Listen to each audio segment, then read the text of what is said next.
In Luke 18, we read about a very young, successful man who is wealthy.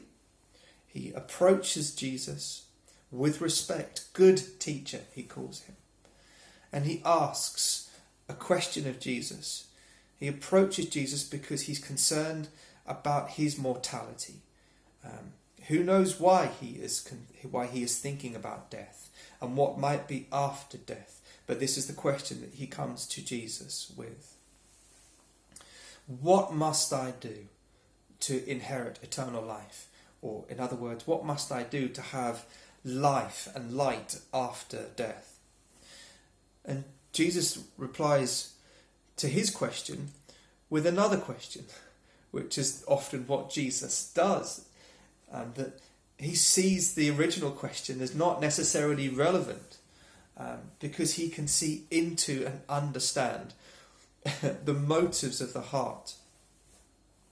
He looks at him and asks him the question, do you know the commandments?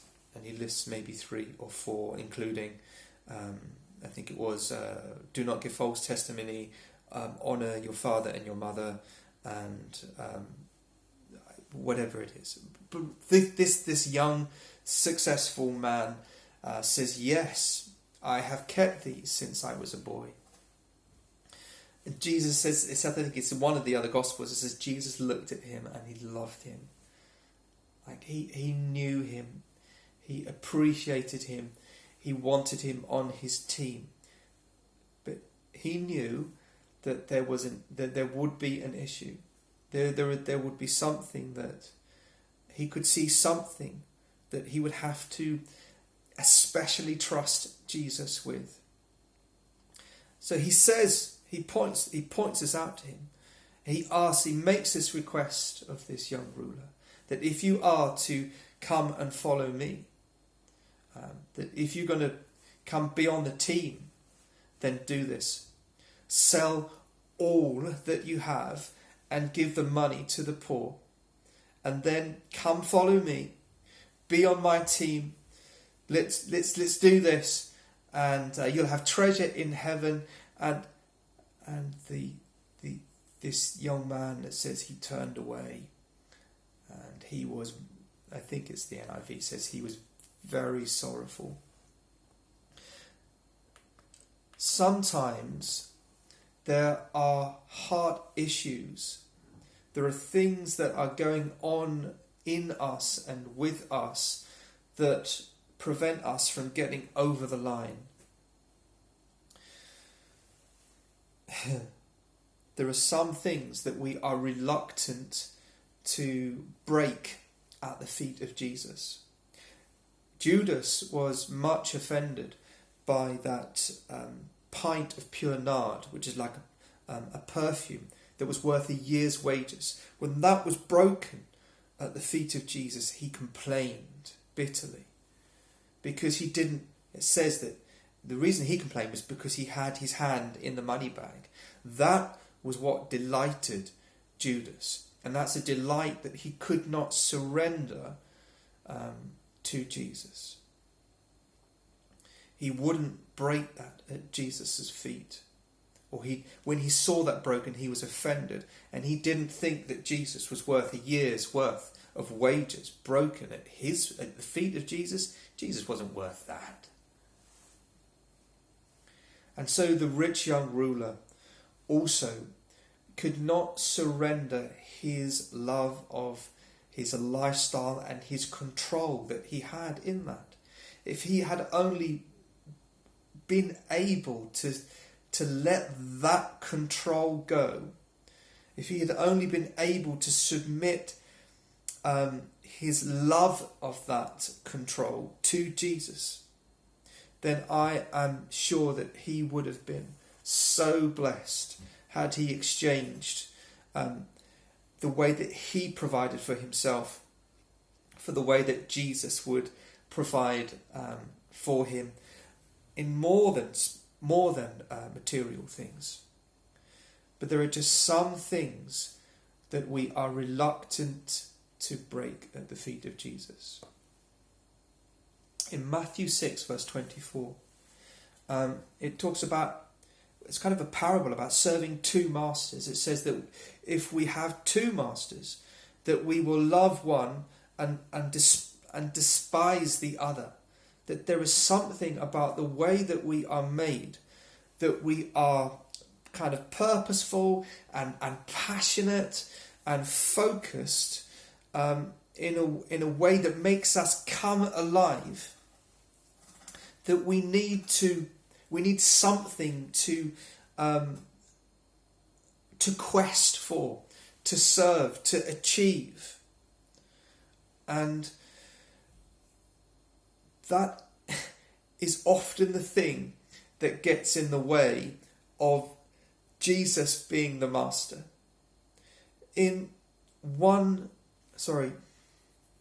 There's a parable. I'm just trying to think where it is. It's in Matthew somewhere, forgive me. Where it talks about the pearl of great price. And that this pearl, in order for this guy who treasured pearls, he was a pearl merchant who dealt with pearls and knew pearls, that he found this one particular pearl which was priceless, that he delighted in. But in order to obtain that one thing that would fill him with delight, it says he had to sell everything he had.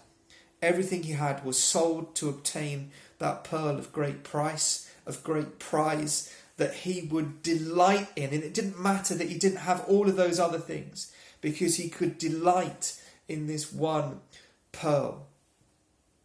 And so we only have, I think, in the way that we're designed, room, or that we work better with and for one master, and that we can't do two masters. In Luke 9, again, Jesus speaks to individuals like he spoke to this rich young ruler. He speaks to a man who wants to first bury his father and pay respects to his father before he follows Jesus. And it seems crazy that Jesus, how do we understand this? That he would say, no, let the dead bury their own dead. You come and follow me and be about the kingdom, be about life.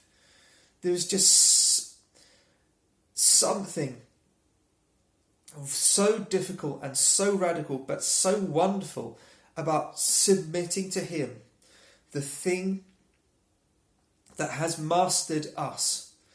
The thing that has mastered us, whether that's for the rich young ruler, it was the wealthy lifestyle and the success that he had, I guess, that mastered him, and he did not want to give that up to have Jesus. Jesus wasn't everything that he would sell everything just to have that.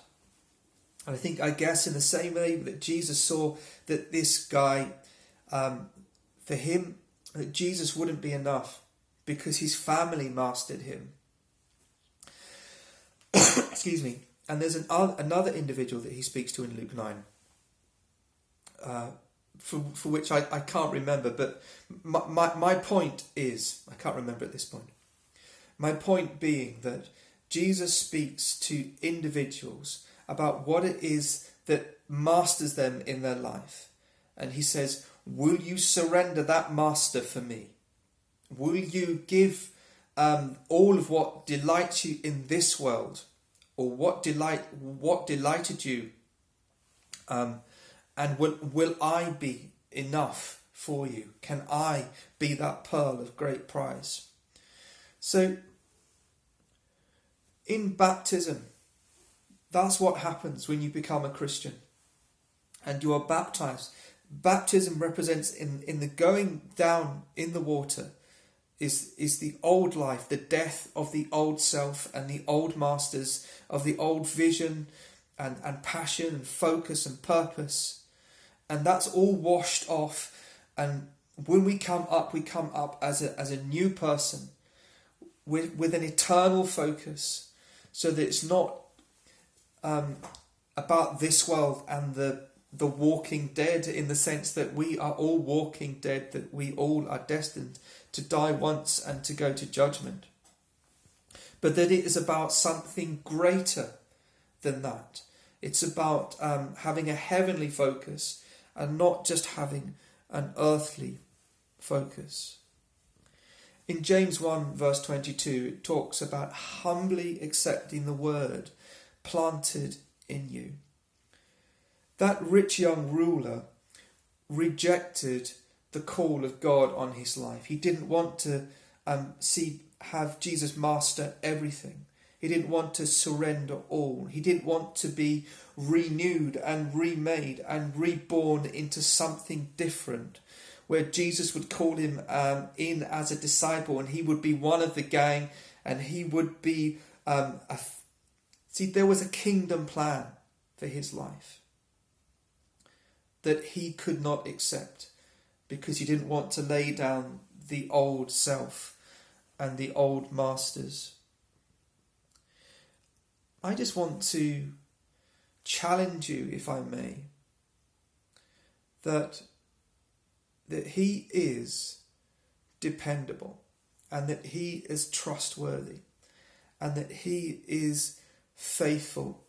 And yes, to become a Christian is to... Paul talks about it as to live is Christ and to die is gain, because it's not just about this life, it's about eternal life, it's about treasure in heaven. That's what Jesus was trying to direct this rich young ruler to, that is not about this, just about this earth, but about treasure in heaven. It's about this life is brief, but eternal life is eternal. It was after the rich young ruler, the rich young man who walked away very sorrowfully, that the disciples turned to Jesus and said, we have given up fields and homes and family to follow you, that we have kind of been reborn into a new existence. And Jesus says that you will not fail to receive. I think it says 100 times, which is, okay, so it's hyperbole, of course. Maybe I should take it literally. Forgive me. I'd like 100 times as much. As 100 times as much in this life and the life to come. So the truth was that if that rich young ruler had surrendered what mastered him, what he treasured, what he valued, what he delighted in, he would have in fact been rewarded many more times in this life as well as in the life to come.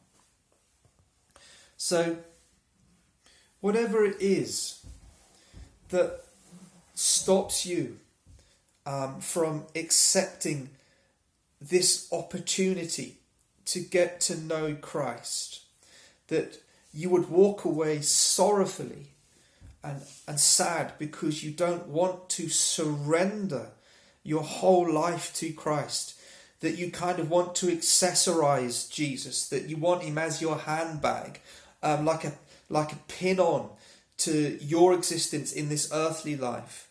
I would say to you, you don't understand what he can do, and you have underestimated Jesus. He has come that you might have life, and life in fullness. 100 times as much in this life and the life to come. I just want to pray briefly, and you might want to pray with me.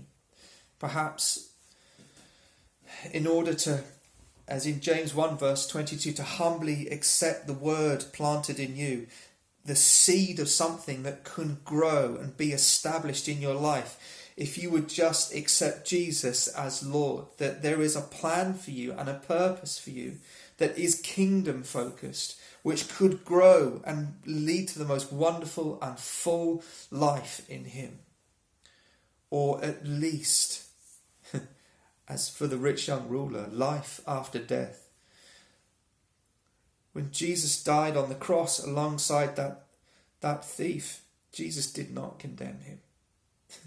He didn't have opportunity to grow the kingdom and live a full life with Christ, because he was about to die and he was dying alongside Jesus. But Jesus said, today you will be with Jesus.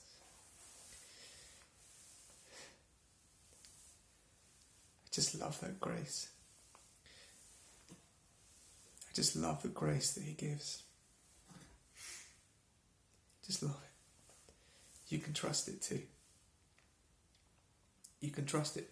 You can trust him.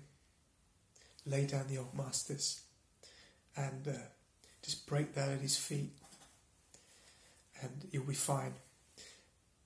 Not just in this life.